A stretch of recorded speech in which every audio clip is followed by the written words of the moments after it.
Mirëmëngjesi, ky moti në Shkodër është tepër i paqëndrueshëm. Ja, ka dalë dielli, dëgjohet që sapo filloi prap. Domethënë janë pikat e ujit. Është shumë interesante se si ky moti të mëson edhe me u përshtat në një farë mënyrë ta imponon që të përshtatesh me ndryshimet aty për aty. Dhe mendoj se është një aftësi shumë e mirë kjo e njeriut për të përshtat.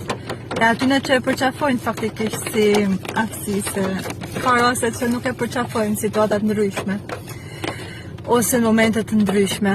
Ju uroj një ditë mrekullueshme, paçi një fundjavë që ka me ju ndihmu me reflektu, me u bë njerëz më të mirë, më të parës, edhe me kenë çdo herë më të qetë edhe më të fokusum të vetja, të lutja, të Zoti, pavarësisht se si e quajnë. Ju përshëndes.